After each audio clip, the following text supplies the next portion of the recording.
Vous n'avez qu'un seul Père, celui de Dieu. Vous n'avez qu'un seul Maître, le Christ. Alléluia, Alléluia, Alléluia, Alléluia, Alléluia, Alléluia, Alléluia.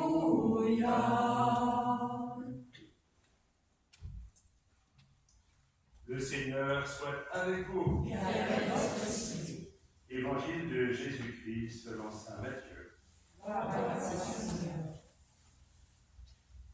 En ce temps-là, Jésus s'adressa aux foules et à ses disciples et il déclara : les scribes et les pharisiens enseignent dans la chair de Moïse, donc tout ce qu'ils peuvent vous dire, faites-le, observez-le, mais n'agissez pas d'après leurs actes, car ils disent et ne font pas. Ils attachent de pesants fardeaux, difficiles à porter, et ils en chargent les épaules des gens. Mais eux-mêmes ne veulent pas les remuer du doigt. Toutes leurs actions, ils les font pour être remarqués des gens. Ils élargissent leurs phylactères, rallongent leurs franges. Ils aiment les places d'honneur dans les dîners, les sièges d'honneur dans les synagogues, et les salutations sur les places publiques. Ils aiment recevoir des gens le titre de rabbi. Pour vous, ne vous faites pas donner le titre de rabbi, car vous n'avez qu'un seul maître pour vous enseigner. Vous êtes tous frères. Ne donnez à personne sur terre le nom de Père, car vous n'avez qu'un seul Père, celui qui est aux cieux. Ne vous faites pas non plus donner le titre de maître, car vous n'avez qu'un seul maître, le Christ. Le plus grand parmi vous sera votre serviteur, qui s'élèvera sera abaissé, qui s'abaissera sera élevé. Acclamons la parole de Dieu. Louange à toi, Seigneur Jésus.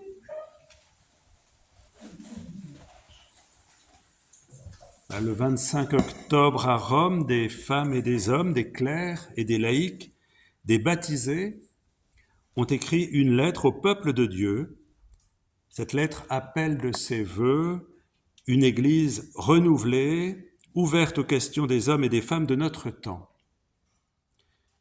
Et dimanche prochain, 12 novembre, après-midi, ici, dans cette Église, nous sommes toutes et tous invités, baptisés du doyenné ou du diocèse, à réfléchir avec Guillaume de Zonay sur les actes concrets à poser.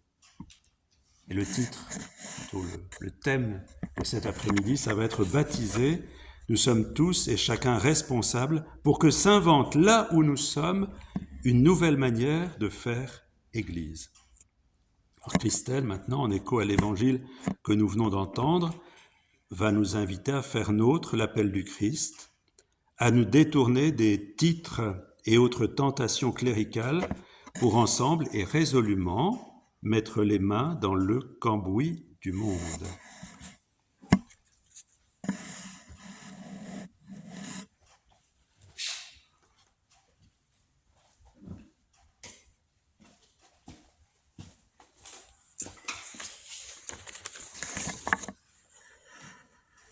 Comme toujours, Jésus recadre les choses et remet chacun devant ses façons d'agir. C'est plutôt rassurant que Jésus dise à la foule de ne pas toujours croire ce que les scribes et les pharisiens racontent et demandent de faire, alors qu'eux-mêmes recherchent les honneurs sans trop se mouiller. Cela me rappelle mes jeunes années, vers 8-9 ans, au scout, où j'étais responsable d'une petite équipe, où nous étions 6. Pendant les camps, je prônais les bienfaits de la propreté, à laver avec soin les grandes casseroles, que nous appelions à l'époque marutes, qui allaient sur nos feux de bois et en noircissaient copieusement l'extérieur pendant que nous préparions la cuisine. Cette vaisselle était dure et salissante, et je ne la frottais pas tellement. Jusqu'au jour où mes amis de l'équipe m'ont bien fait observer qu'il fallait que je m'y mette moi aussi. Je les en remercie, car elles m'ont appris ce jour-là qu'être responsable, c'était aussi et plus encore faire avec les autres. Mettre les mains dans le cambouis, comme disait Simone Veil, la philosophe. D'autant plus, quand on a une responsabilité, l'important c'est d'avoir la volonté de faire avec les autres, se mettre au même niveau dans les tâches les plus basiques pour vivre en confiance et en vérité les uns avec les autres. D'ailleurs, Paul nous dit, vous vous rappelez, frères, nos peines et nos fatigues, c'est en travaillant nuit et jour pour n'être à la charge d'aucun d'entre vous que nous vous avons annoncé la parole de Dieu. Il nous fait comprendre dans sa lettre qu'il a travaillé et vécu comme les Thessaloniciens, humblement, au quotidien, sans honneur ni titre. Il s'est mis au service de la parole de Dieu auprès de ses frères et sœurs en leur faisant entendre, accueillir et découvrir cette parole d'amour. Comme Jésus nous dit bien de ne pas nous faire appeler père ou rabbi, l'essentiel n'est pas d'avoir un titre. Jésus ne s'est jamais donné un titre. Il n'a jamais imposé quoi que ce soit à personne et au contraire, quand une personne voulait lui parler ou l'approcher, il lui demandait « Que veux-tu » Il se mettait à son service et recommandait bien souvent de ne dire à personne ce qu'il avait fait.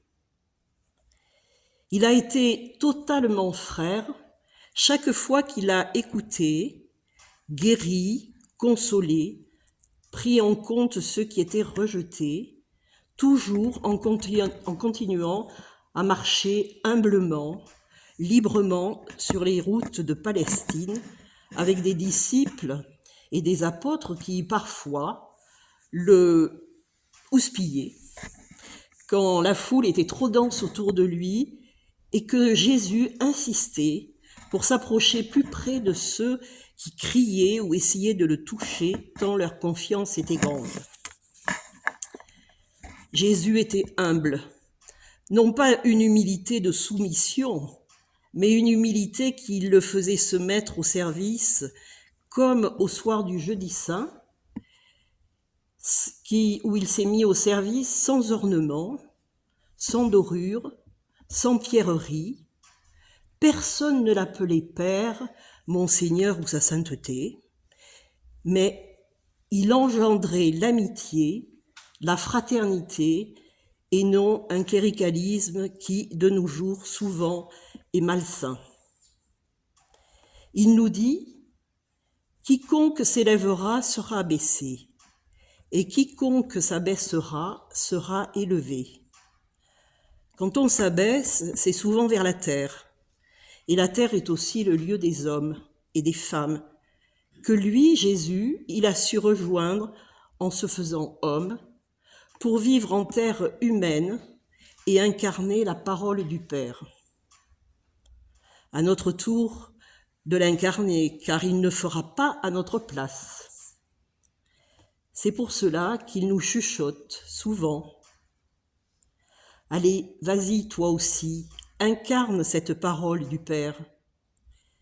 Sois dans le cambouis du monde, car c'est là que la parole prend chair, donne souffle, devient autre chose que des mots.